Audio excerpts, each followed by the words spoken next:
It just makes it competitive. There's so many talented players out there. You got to be consistent, not only with your technique, but also the scheme, the situation. A lot of things going on, but they're so supportive and they just care every single day. So that's what I love about our group. They care. They go out there and compete for the defense, compete for their team, and they just want to win at the end of the day. Do you have two starters yet, or how's the competition going? It's been going good. We just got to full strength. Like I said, today was like the first day. We tried to get everybody full reps, and so that's been good. So we'll see how it all goes. We still got another week of camp, and we got 2 more weeks before game week. So it'll be interesting. But again, we're at corner position, so we need a lot of guys to be good, a lot of guys to stay healthy, and a lot of guys to go out there and compete and win. It's been your first chance to work with Markel Reed. What's stood out about him so far? Again, just because he's competitive. So he's going to make mistakes, a little rusty, but every single day when he goes in the film room, he's going to try to get better. And that goes for the whole group. They're learning from each other, and every time we get out there and make a mistake, we're trying to fix it the next day. And so that's the encouraging part about our group, and we're going against a good offense. So those receivers are talented, and every single week it's going to be on us to make sure that we win our one-on-ones. And so it's going to be important for us to make sure that we're locked in and being consistent every play, because one play can equal 6 points, and we got to make sure that every play that we're locked in and doing our job. You've been here now since before spring ball. Where do you think your group has made its biggest strides? Consistency, understanding situations. I think those are 2 things that we've been better at, making sure that our eyes are more consistent, and then again, making mistakes in situational football. We've played so much situations throughout spring and throughout fall that our guys are starting to understanding the technique, the basic technique in spring, and now we're saying, okay, well, when this happens, you can do this, and in this situation, you should probably play it like that. And they're just learning and growing every day, and so I appreciate Coach Avalos putting in those situations, and then we're learning from it every time we get in one. How is the secondary different with Ty Jones at nickel? Awesome. He's a communicator, so he's going to be on top of it as soon as they come out the huddle, being able to speak loudly with confidence. He's been here a long time, and so it's good for those young guys to see him do that as well. It's so important to make sure that we're all on the same page, and the quicker you spit it out, the quicker we can get into our eyes in the right place and be able to execute our techniques. What's it like for you? I mean, you're in that cornerback room. You're kind of like the younger one in terms of the experience at Boise State. Yeah. What's it like to walk into a room with guys that have been here a while and have played a lot? It's awesome. It's a testament to the guys that came before me. They've had great coaches for a long time. So it's just me making sure that I see where I can help at. And at the end of the day, that's what I'm here for, is to make our group the best group they can be. And so just seeing what they need, what's their weaknesses in their techniques, and individually too. So as a group, as a whole, but also individually, getting to work with Markel, getting to work with Nohi, and seeing how I can help them grow in their techniques and their movement patterns. I know like attention to detail is important, but have you been able to? I mean, is the learning curve expedited with guys like that in the room and meeting a new coach? Yeah, for sure. Again, like we're talking about situations, which is cool, because most of the time in the corner room, you don't get to do that. You're talking about technique. You're talking about making sure that your eyes are in the right place. You're making sure you're lined up correctly. And we are, for the most part, past that. And we're teaching situations. We're teaching the 400 class of the techniques and how we do this and versus this, instead of just this is how we basically play this technique. And so that's been awesome. We've moved on from just the basics, and we're kind of getting to the graduate level stuff. We talked to Caleb the other day, and he's obviously a very confident guy. Loves kind of that one-on-one battle out there. I mean, is that kind of swagger, that kind of confidence, what you need to be out on an island like that at corner? You got to have it. This defense has been built off of that for years. We're going to be in those situations, and if we play well, the rest of the defense can go eat. And so that's what we talk about every day. Like, it's on us. If we play well, we keep the ball from in front of us, and we compete and win our one-on-ones, and we got a lot of guys in the box, and they're going to go play the run, and they're going to go do what they do. And so we got to make sure we control what we can control, and make sure our eyes are right, so we're not giving up those big plays. How has Caleb looked? He's looked great. He's he's probably the definition of consistency. Every single day, he's trying to get better. He's working on his techniques every single day, and he is competitive as anybody I've ever been around. And he's got a chip on his shoulder at all times. What about the overall defensive group? What have you seen as somebody, you're here for the first time in camp? What do you think are going to be the strengths of this defense? What impressed you most?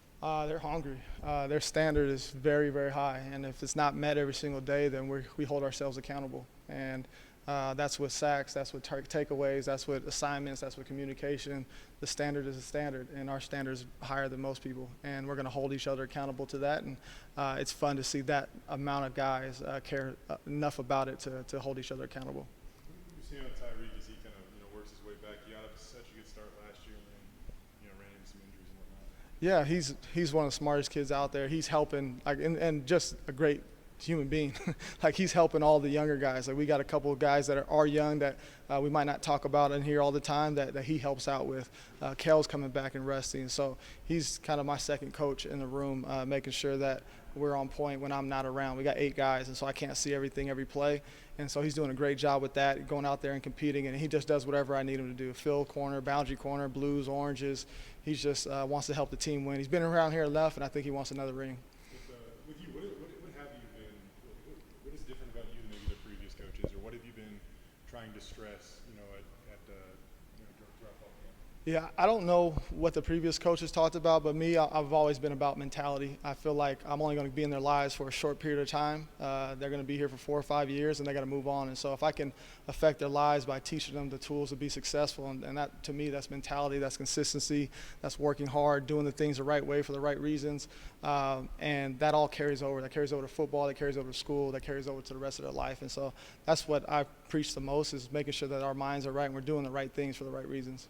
So talk so much about your depth, and you may have as much depth as any position on the field. I mean, how have you seen that raise the level of competition? How bad do these guys want that starting spot? It's good. I mean, they're fighting for reps, and again, we weren't healthy, or we weren't fully go at the beginning of camp as far as everybody getting full amount of reps. So today was the first day, and it was stressful for me trying to figure out how I was going to get guys reps and get guys in there so they can go compete. And they wanted it. Every time I turned around, somebody was standing right next to me, ready to go.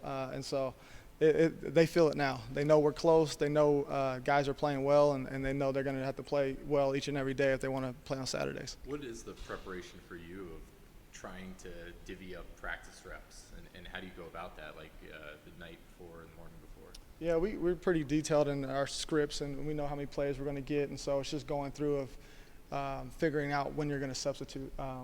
There's certain play periods where we can't sub because of the tempo and it's too fast, and so you got to take that into account. And yes, it's a math equation. It's not easy, but you try to get the guys the reps so they can show what they can do. What about during the game? I mean, the defensive line likes to substitute. Offensive line usually doesn't. Quarterback doesn't.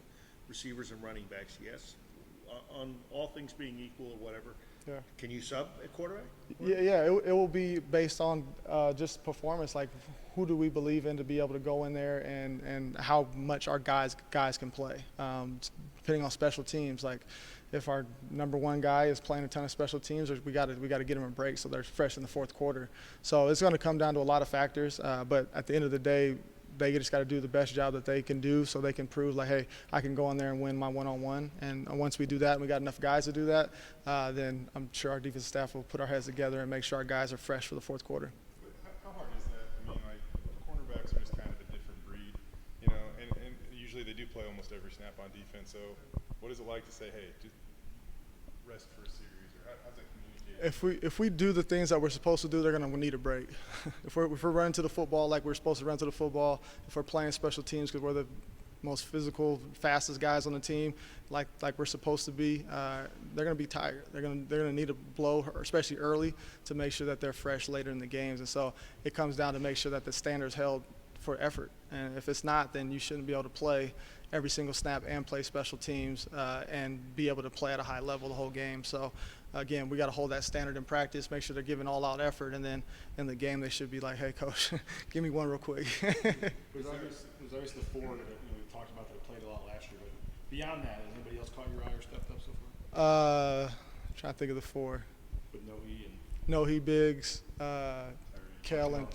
Yeah, Clark's been stepping up. He's young. He has some stuff to work on, but he cares. He cares about in the meeting room. He cares. You can see he cares out there. He's not perfect. He gives up plays, but he competes. He's long. He's fast. He's got great movement skills, and he's just becoming more and more consistent. And so I'm excited about his future, but he knows there's not a lot of room for error when you're dealing with those other guys. And so that's something that's great for him because he's trying to be as best as he can be every single play, and getting him to realize that just play each play like it's a new play and play it to your best ability. At what point do you start turning your attention to Oregon State and watching film and getting guys ready? when Coach tells us to. We're going to focus on the next practice and Okay. make sure that we're getting better. And then when he says turn on Oregon State, then we're going to turn on Oregon State. Going back to your coaching career, you saw success really early as a young head coach, but you also saw the other side of the coin, some one-win seasons. So what did you learn from that successful season, and what did you learn from some of those tougher seasons? Honestly, for me, just that I learned a lot about myself. I learned that I can compete and grind and do the best job I can no matter the situation. Again, trying to teach those lessons to other people. Like sometimes you give everything you got. Now I've made mistakes and there's things I could have done better to help our program win, but it wasn't because of lack of effort. It wasn't because I didn't care about it. And so that's something that I try to teach our guys. Like they're going to give up plays. It's not because you didn't prepare. Sometimes it's not going to be because you didn't give effort, but you got to move on and keep working and keep growing.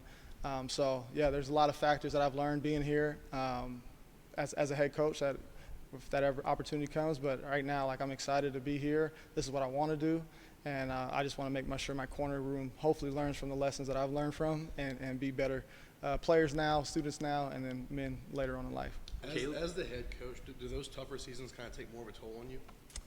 I don't have too much gray hair. I think a little bit. I mean, it's hard. It sucks. There were some long nights. Yeah, you probably have to. Only my wife knows how hard it was. Biggers was talking that, in your room, you seem to be able to try and teach these guys about life. And I think he was talking about, housing prices and stuff like that and, trying to get them prepared as men. How much do you stress that type of stuff and trying to, get things away from football and, prepare them for life? I think it all blends together. Just knowing, they prepare their butts off for football. And so you just got to do the same thing for the rest of your life. And that's something that I learned as a head coach and coming back to being an assistant. You just have to kind of blend everything. It's not easy, but all those same values that you care about in your life, that you care about in football, they all kind of go together. And so once you realize that and you kind of structure your life and your priorities, you can figure out how to be great at everything. And you're not going to be great at everything, but you can try. Demario, you were at your previous stop for a little while. As I said earlier, quarterbacks are just kind of a different breed. How much do you feel like you identify with this group, though?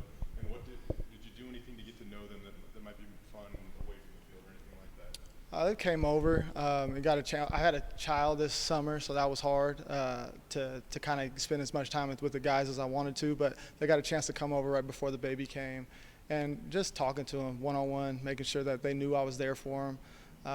And yeah, I'm a lot older than I was when last time I coached corners, so a little different. But they're still young men, and it's funny when you go do some of these competitions we do, and they're just 20-year-old. They just like to have a ball in their hands and shoot a basketball, and it's funny. You go out football and everything's serious, you go into meetings and then you start competing on anything, and they just like to have fun. So they're just like anybody else. They want to be great and they want to have fun, and so yeah, just being around them and having them over, taking them to eat and stuff like that. Baby's name and how many kids do you have now? Too many. I got 5. I got 5 kids. Camilo is the newest addition, so he's driving mom crazy right now.